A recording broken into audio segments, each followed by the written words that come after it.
दोस्तों स्वागत है आपका हमारे YouTube चैनल एग्ज़ाम मंथन में। और आज हम डिस्कस करने वाले हैं 29 दिसंबर 2020 के daily current affairs question and answer. दोस्तों आज का डिस्कशन स्टार्ट करने के पहले मैं आपको एक इन्फॉर्मेशन देना चाहूँगा। यदि आपने अभी तक हमारा YouTube चैनल एग्ज़ाम मंथन सब्सक्राइब नहीं किया है तो आप कृपया इसे लाइक करें, कमेंट करें, शेयर करें और सब्सक्राइब करें। यहाँ पे आपको डेली मिसलेनियस टॉपिक्स के ऊपर डिस्कशंस, करंट अफेयर्स और उसके डेली करंट अफेयर्स के एमसीक्यू के क्वेश्चंस और उन करंट अफेयर्स को डिस्कस किया जाता है। तो आप हमारे चैनल को जरूर सब्सक्राइब करें। चलिए आज का हमारा पहला क्वेश्चन संबंधित है सतकोशिया टाइगर रिजर्व से। तो आपको बताना है कि सतकोशिया टाइगर रिजर्व्स इन 4 स्टेट में कहाँ स्थित है। अरुणाचल प्रदेश, मध्य प्रदेश, उड़ीसा और कर्नाटक। इसका सही उत्तर है उड़ीसा। देखिए हमने कल भी हॉट एयर बैलून से संबंधित एक टाइगर रिजर्व के बारे में इंफॉर्मेशन देखी थी जो कि मध्य प्रदेश के बांधवगढ़ से संबंधित था। तो आज हम देखने वाले हैं कि जो सतकोशिया टाइगर रिजर्व्स हैं ये कहाँ का टाइगर रिजर्व है। तो ये है उड़ीसा का टाइगर रिजर्व। यहाँ पे सिंपलीपल और सतकोशिया ये 2 टाइगर रिजर्व जो हैं ये स्थित है उड़ीसा में। तो आपको ये दोनों के नाम याद रखने चाहिए। देखिए टोटल भारत में 50 टाइगर रिजर्व्स हैं और अगर आप ये 50 टाइगर रिजर्व्स अपने पास अपने दिमाग में रख लेंगे तो डेफिनेटली आप एक क्वेश्चन जरूर सॉल्व कर पाएंगे। तो आप कोशिश करें कि अधिक से अधिक टाइगर रिजर्व्स जो हैं वो आपको याद रखने की कोशिश करें। आप स्टेट बाय स्टेट जहाँ पे टाइगर रिजर्व्स मिलते हैं उनके थ्रू उनको याद करने की कोशिश करें जिससे आप धीरे से उनको याद कर पाएंगे। राइट, यहाँ पे हम कुछ और एडिशनल इन्फॉर्मेशन देखते हैं जो कि टाइगर रिजर्व से संबंधित है। एक तो है कि जो टाइगर रिजर्व को देखने वाली जो अथॉरिटी है वो कौन सी है, नेशनल टाइगर कंजर्वेशन अथॉरिटी। और इम्पॉर्टेंट पॉइंट ये भी याद रखने वाला है कि एक स्टेटरी बॉडी है। अगर स्टेटरी बॉडी कहने का मतलब यहाँ तात्पर्य होता है कि किसी लॉ के थ्रू इसको बनाया गया है। तो वो जो लॉ है वो है हमारा वाइल्ड लाइफ प्रोटेक्शन एक्ट। इस वाइल्ड लाइफ प्रोटेक्शन एक्ट के थ्रू इसको पावर मिल रहे होते हैं एनटीसीए जो कि नेशनल टाइगर कंजर्वेशन अथॉरिटी है, जो कि जितने भी हमारे टाइगर रिजर्व्स हैं जो कि टोटल नंबर ऑफ में 50 टाइगर रिजर्व्स है टोटल इंडिया में, उनसे उनको देख रेख करती है और उनके जितने भी वहाँ कार्य होने वाले हैं उन सब का प्रतिपादन करती है। राइट, तो आपको ये दोनों याद रखना है। इसके साथ में कुछ एडिशनल इन्फॉर्मेशन मैं आपको देना चाहूँगा। एक तो है कि जो हमारा सबसे बड़ा जो टाइगर रिजर्व्स हैं वो है नागार्जुन सागर श्रीशैलम टाइगर रिजर्व्स जो कि आंध्र प्रदेश और तेलंगाना 2 स्टेट में है। राइट, और सबसे जो स्मॉलेस्ट टाइगर रिजर्व्स है वो है औरैंग नेशनल पार्क जो कि है असम में। ये नेशनल पार्क भी है और टाइगर रिजर्व भी है। तो आपको ये इन्फॉर्मेशन याद रखनी है।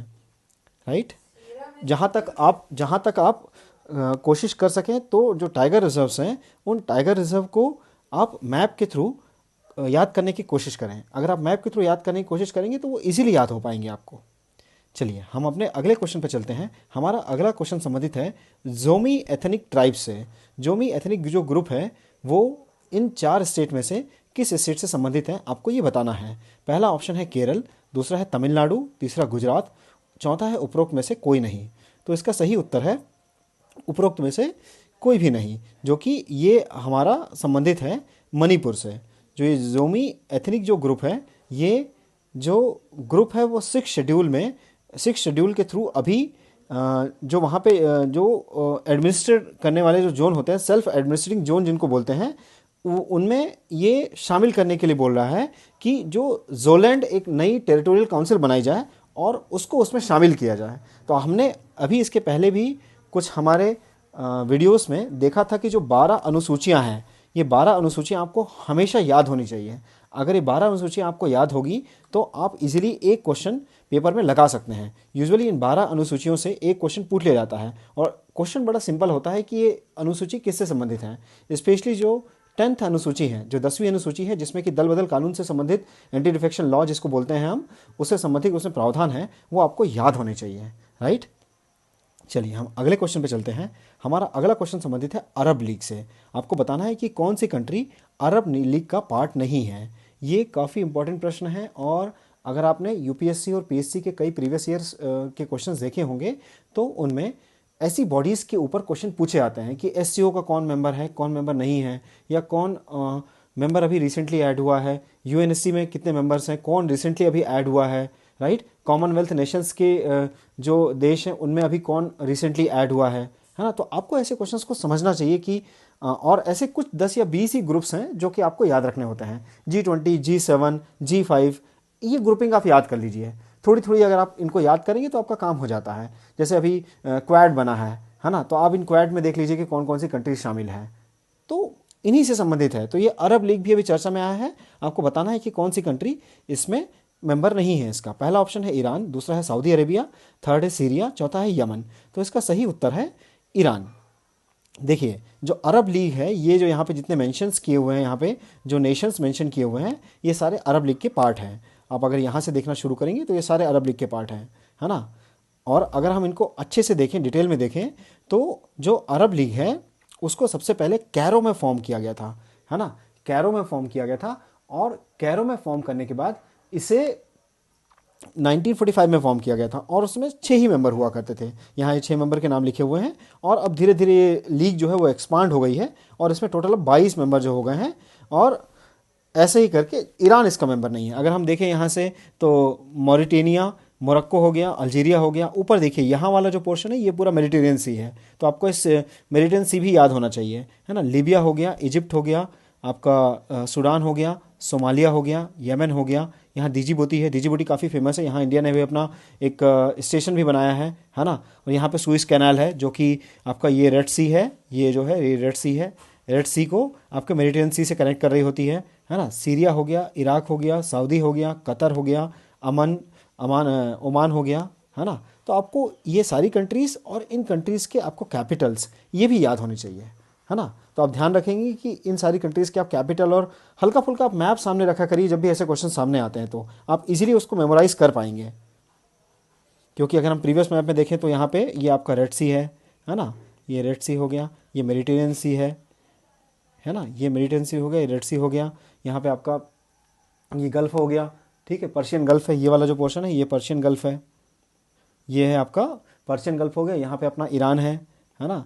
इंडिया ने यहाँ पे एक छाबार पोर्ट है, जो कि जिसमें काफ़ी ये वाला पोर्शन है, ये छाबार पोर्ट वाला पोर्शन है। यहाँ इंडिया ने काफ़ी इन्वेस्टमेंट किया हुआ है, ताकि जो ग्वादार पोर्ट यहाँ पाकिस्तान का बना हुआ है, जिसमें कि चीन ने इन्वेस्टमेंट किया है, उसको काउंटर करने के लिए इंडिया ने यहाँ पे इन्वेस्टमेंट किया है अच्छा खासा। तो ईरान हमेशा चर्चा में रहता है, चाहे वो यूएस से किसी लड़ाई के मुद्दे पे बात हो, या फिर और दूसरे कई कारणों से वो चर्चा में हमेशा बना रहता है, राइट। ठीक है, आगे बढ़ते हैं हम। हमारा अगला क्वेश्चन है, जो फ्रेट कॉरिडोर या फिर जो हमारे जो फ्रेट ट्रेनें या फिर मालगाड़ियाँ जो चलने वाली है ट्रेनें, उनके लिए हम अलग से कॉरिडोर बना रहे हैं, उससे संबंधित है। तो यहाँ पूछा गया है कि जो ईस्टर्न डेडिकेटेड फ्रेट कॉरिडोर है, ईडीएफसी, ये किससे संबंधित है। तो पूर्वी समर्पित फ्रेट कॉरिडोर नहीं गुजरेगा, आपको बताना है इसमें से। बिहार, पंजाब, पश्चिम बंगाल और उड़ीसा। इसका सही आंसर है डी, उड़ीसा। उड़ीसा से नहीं गुजरेगा। तो हम यहाँ पे देखते हैं कि ईस्टर्न फ्रेट कॉरिडोर और वेस्टर्न फ्रेट कॉरिडोर, इनमें कौन कौन से स्टेट से गुजरने वाला है, ये हमें यहाँ पे देखते हैं। देखिए अभी क्या हुआ है रिसेंटली, जो हमारे पीएम मोदी हैं, उन्होंने एक नया इसे ही इनोग्रेट किया है, जो कि ईस्टर्न डेडिकेटेड फ्रेट कॉरिडोर का पार्ट है, जिसमें कि भापुर और न्यू खुर्जा इस स्ट्रेच को अभी इनोग्रेट कर दिया है पीएम नरेंद्र मोदी जी ने, राइट। तो आपको ये पता होना चाहिए कि दोनों फ्रेट कॉरिडोर कहाँ से गुजरते हैं, किन किन स्टेट से गुजरते हैं। ये काफ़ी फेमस क्वेश्चन है पीएससी का, और जैसे जैसे इसमें डेवलपमेंट होते जाएंगे ये क्वेश्चंस और वहाँ से अराइज होते जाएंगे, है ना।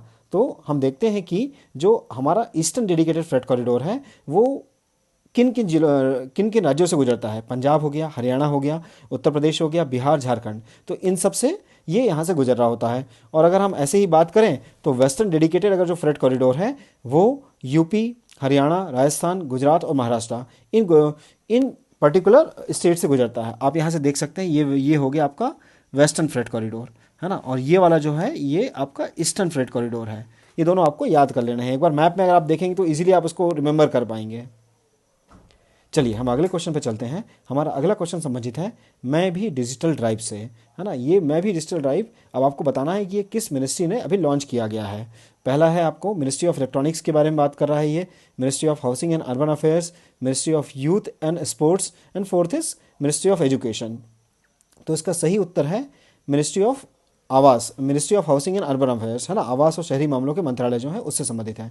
तो यूजुअली ये जो मिनिस्ट्री ऑफ हाउसिंग अफेयर्स हैं, उसने मैं भी डिजिटल इस नाम से एक ड्राइव शुरू करी है, जो कि आपने देखा होगा जो रेडी वाले हैं या फिर सड़क किनारे जो हमारे भाई बंधु जो अपनी दुकानें लगा रहे होते हैं, उन लोगों को डिजिटल इंक्लूजन में इंक्लूड करने के लिए ये अभियान चलाया गया है। और इसके पहले अगर हम इसी से संबंधित अगर देखें तो एक और यहाँ पे चलाया गया था अभियान, जो कि prime minister street vendors Atmanirbhar Nidhi, ये एक यहाँ पे एक और स्कीम चलाई गई थी जो कि वेंडर्स लोगों के लिए थी, है ना। तो ये दोनों आपको याद रखना है। यहाँ पे इस स्कीम के थ्रू जो भी हमारे रेडी वाले भाई बंधु हैं इनको 10,000 रुपये तक का लोन वहाँ पे मिल सकता था बिना किसी गारंटी के, है ना। तो ये आपको याद रखना है। और उसके साथ में मैं भी डिजिटल, ये अभियान आपका किस मिनिस्ट्री ने चलाया है आपको ये याद रखना है। तो ministry of housing and urban affairs का ये प्रोग्राम है। चलिए अगले क्वेश्चन पे चलते हैं। द थाउबल मल्टीपर्पज़ प्रोजेक्ट, जो थाउबल मल्टीपर्पज़ प्रोजेक्ट है वो किस स्टेट को बिलोंग करता है। तो यहाँ पे 4 ऑप्शन दिए हुए हैं, मणिपुर, हिमाचल प्रदेश, असम और सिक्किम। तो इसका सही उत्तर है मणिपुर, ये मणिपुर से बिलोंग करता है। आइए इसके बारे में हम थोड़ी सी इन्फॉर्मेशन देख लेते हैं। मिनिस्ट्री ऑफ होम अफेयर्स ने अभी थाउबल मल्टीपर्पज़ प्रोजेक्ट को अभी रिसेंटली इनॉग्रेट किया है, इसका अभी भी रिसेंटली उद्घाटन किया है। और ये जो होगा ये काफ़ी वहाँ पे इलेक्ट्रिसिटी और वाटर ये दोनों वहाँ पे प्रोवाइड करेगा। एक तो ड्रिंकिंग पर्पज़ के लिए, इरिगेशन के लिए, है ना, फसलों को वहाँ पे इरिगेशन के लिए आपको पानी इससे मिल जाएगा। इसके साथ में इलेक्ट्रिसिटी जनरेट होगी, ड्रिंकिंग वाटर की जो नीड होगी वो भी वहाँ पे आपको फुलफिल करने वाला है। ये कहाँ लोकेटेड है जो थाउबल मल्टीपर्पज़ प्रोजेक्ट, ये लोकेटेड है मैपीथेल जो वैली है वो वहाँ पे जाके ये लोकेटेड है, राइट। तो ये यहाँ से इसकी इन्फॉर्मेशन थी। चलिए अगले क्वेश्चन पे चलते हैं। हमारा अगला क्वेश्चन संबंधित है हाल ही में जो खादी और ग्रामोद्योग जो हैं उसमें प्रतिबद्ध प्रयासों ने मोनपा हस्त निर्मित कागज का एक बार फिर से जीवंत कर दिया है। इस कथन के आधार पर आपको बताना है कि ये किस राज्य को बिलोंग करता है। जो मोनपा हस्तलिखित जो कागज है जो वो कौन से स्टेट को बिलोंग करता है। यहाँ पे 4 ऑप्शन दिए हुए हैं, मणिपुर, त्रिपुरा, नागालैंड और आपका अरुणाचल प्रदेश, राइट। तो इसका सही उत्तर है अरुणाचल प्रदेश। आइए हम देखते हैं कि ये क्या है। मोनपा जो हैंडमेड पेपर है ये आप यहाँ पे देख सकते हैं। यहाँ पे कुछ लोग यहाँ पे एक पेपर को लेके खड़े हुए हैं। यही मोनपा जो आर्ट है, पेपर आर्ट है, वो यही है, राइट। ये बहुत ही पुराना है, 1000 ईयर ओल्ड वहाँ का हेरिटेज आर्ट है अरुणाचल प्रदेश का। तो इसको अभी फिर से इसको जीवित किया गया है। और ये फाइन टेक्सचर यहाँ पे देख सकते हैं कि बहुत ही फाइन टेक्सचर है और जो मतलब इसका पिक्सल क्वालिटी बहुत ही अच्छा होता है। और ये काफ़ी फाइन टेक्सचर हैंडमेड पेपर होता है जिसे हम मोन शुगु कहते हैं, राइट। और ये यहाँ के अरुणाचल प्रदेश के वाइब्रेंट कल्चर को दिखा रहा होता है ये। और वहाँ की जो लोकल ट्राइब्स जो है तवांग, इसको प्रैक्टिस कर रही होती है। और हिस्टोरिकल और आपको रिलीजियस जो है सिग्निफिकेंस ये इसको प्रदर्शित कर रहा होता है। आप यहाँ देख सकते हैं यहाँ पे बुद्धा का एक फ़ोटो यहाँ बना हुआ है इस कागज़ पे। तो ये वहाँ के रिलीजियस और हिस्टोरिकल दोनों सिग्निफिकेंस को ये दिखा रहा होता है। चलिए अगले क्वेश्चन पे चलते हैं। हमारा अगला क्वेश्चन संबंधित है which state has won the digital award instituted by the central government. केंद्र सरकार द्वारा स्थापित डिजिटल अवार्ड किस राज्य ने जीता है। अभी रिसेंटली वाली चीज़ हुई है। तो आपको बताना है 4 ऑप्शन में, केरल, तेलंगाना, बिहार और उत्तर प्रदेश। इसका सही उत्तर है बिहार। बिहार में अभी रिसेंटली कई सारे डिजिटल इनिशिएटिव शुरू किए गए हैं और इन्हीं डिजिटल इनिशिएटिव के कारण बिहार को ये अवार्ड दिया गया है। आप यहाँ पे देख सकते हैं जो बिहार गवर्नमेंट ने अभी रिसेंटली जो लॉकडाउन हुए थे और इस बीच में डायरेक्टली अधिक से अधिक बेनिफिशियरी लोगों को तक डायरेक्टली उनके अकाउंट में पैसे डाले थे, इस कारण से इसे डिजिटल इंडिया का ये जो अवार्ड है वो दिया गया है। चलिए अगले क्वेश्चन पे चलते हैं। हमारा अगला क्वेश्चन संबंधित है आईसीसी के मेल क्रिकेटर ऑफ डिकेड के लिए किसको ये प्राइज़ दिया गया है। 4 ऑप्शन दिए हुए हैं यहाँ, महेंद्र सिंह धोनी, विराट कोहली, स्टीव स्मिथ और बेन स्टोक्स।